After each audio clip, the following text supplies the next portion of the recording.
Telugu Desam party అధికారులు. NIA ఏం చెప్తుంది? దాంట్లో కుట్రకోణం ఉంది, ఖచ్చితంగా జగన్మోహన్ రెడ్డి హత్య చేయడానికి చేశారు అనేటువంటి విధంగా ఎన్ఐఏ చేసింది. ఎన్ఐఏ కేంద్ర దర్యాప్తు సంస్థ. మీరు ఇప్పుడు డబుల్ ఇంజన్ సర్కార్ అధికారంలో ఉన్నారు. డబుల్ కాదండి కృష్ణాంజనేయులు గారు, చిన్న సవరణ, డబుల్ ఇంజన్ కాదు, 4 ఇంజన్లు ఉన్నాయి మొత్తం. మరి అలాంటప్పుడు మీరు ఎన్ఐఏ ద్వారాగా జగన్మోహన్ రెడ్డి నాటకాలన్నింటినీ బయట పెట్టండి. మీరు ఊరికే రోజు చంద్రబాబు నాయుడు ఈ విధంగా మాట్లాడటం అనేటువంటిది దీన్ని ఏమన్నారు అసలుకి? దీన్ని సమర్థించాలా?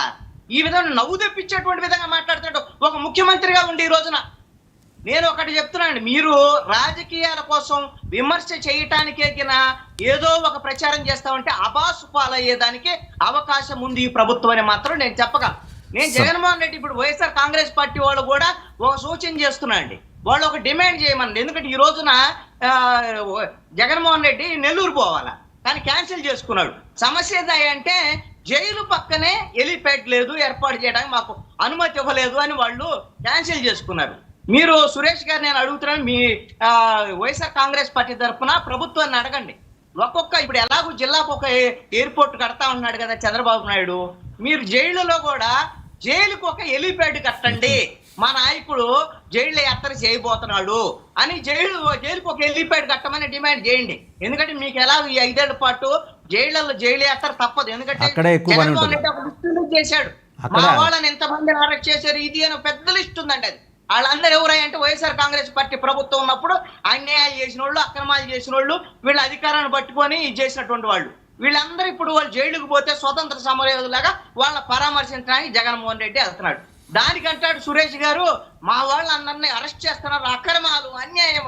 మీరు అధికారం ఇస్తే మీరు అవినీతికి పాల్పడితే మరి మీకు అవినీతికి పాల్పడ్డ వాళ్ళకి పూలదండలు వేసి శాలువాలు కప్పుతారా జైలుకు పంపకుండా? ఈ విధమైనటువంటి పరిస్థితి 2 పార్టీల వైపు నుంచి అండి.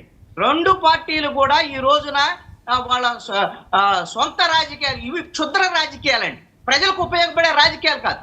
ఒకటి మాత్రం నేను అప్రిషియేట్ చేస్తే జగన్మోహన్ రెడ్డిని మీరు మార్చుకోండి. రైతుల వైపు నుంచి రేపు చిత్తూరుకి వెళ్ళేటువంటిది ఏదైతే మామిడికాయ రైతులను పరామర్శించడం అనేటువంటిది చాలా కీలకమైనటువంటి సమస్య ఈ రోజున చిత్తూరు జిల్లాలో ఉంది. కేజీకి 2 రూపాయలు ఇచ్చేటువంటి పరిస్థితి ఉందండి మామిడికాయలు. వారం 10 రోజుల పాటు రోడ్ల మీద పెట్టుకొని రైతులు ఆ మామిడికాయలు కుళ్ళిపోయి రోడ్డు మీద పారపోసిపోయి వెళ్ళేటువంటి పరిస్థితి ఉంది. ప్రభుత్వము ఇచ్చినటువంటి హామీ ఒక్కొక్క కేజీకి 4 రూపాయలు బోనస్ ఇస్తా ఉన్నది, ఇప్పుడు వరకు ఇంప్లిమెంట్ అవ్వట్లేదు. అర్థం కావట్లేదు కృష్ణాంజనేయులు గారు, ఇలాంటి రైతుల సమస్యలు పరిష్కరించడం కోసం ఆయన మీకు కృష్ణాంజనేయులు గారు, సీఎం గారు ఇదివరకే చెప్పారు, ఒక్క నిమిషం, సీఎం గారు ఇంతకుముందే చెప్పారు, ఇదివరకే చెప్పారు, కార్గో ఫ్లైట్స్ ఏర్పాటు చేస్తాం, ఈ అగ్రి ప్రోడక్ట్స్ అన్ని విదేశాలకు పంపించే వ్యవస్థని మేము నిర్మించబోతున్నామని. Let us welcome that. ఒకసారి ఆయన సంపత్ రాజు గారు, వస్తున్నా సంపత్ రాజు గారు మీ దగ్గరికే వస్తున్నా. ఇతర దేశాలకు ఎక్స్పోర్ట్ అని ఏం చెప్తారండి? ఇదంతా చేస్తారు. మనకి SIPB ఉంది, స్టేట్ ఇన్వెస్ట్మెంట్ ప్లానింగ్ బోర్డు ఉంది, ఇన్వెస్టర్స్ బయట దేశాల వాళ్ళతోటి వాణిజ్యానికి సంబంధించి అన్ని మాట్లాడతారు. ఒకసారి సంపత్ రాజు గారి దగ్గరికి వెళ్లే ముందు ఒక ప్రశ్న. సంపత్ రాజు గారు, ఆయన ఈ కోడికత్తి, గులకరాయి, సింగయ్య డెత్ బైటు, వివేక గురించి కూడా మాట్లాడారు. వివేక అది చూసిన తర్వాత మీకు ఒక ప్రశ్న ఉంది, వివేక గురించి ఏం మాట్లాడారు చూసిన తర్వాత ఒకసారి చూద్దాం. వివేకానంద రెడ్డి గారి హత్య గురించి ఏం మాట్లాడారు. ఈరోజు రాజకీయాలు నేరస్తుల మహిమైపోయినాయి. ఎంత ప్రమాదం అంటే బాబాయిని చంపి బాబాయి కూతురు దగ్గరనే మా అన్న మంచోడని చెప్పించి మళ్ళీ అర్థం చేసుకొని తిరగబడితే ఇప్పుడు వాళ్ళనే వేధించే రాజకీయాలు చూశాం. కడాన వీళ్ళు హత్య చేసి నా పేరు పెట్టి నెక్స్ట్ డే మీరు చూశారు పేపర్లో నారాసుర రక్త చరిత్ర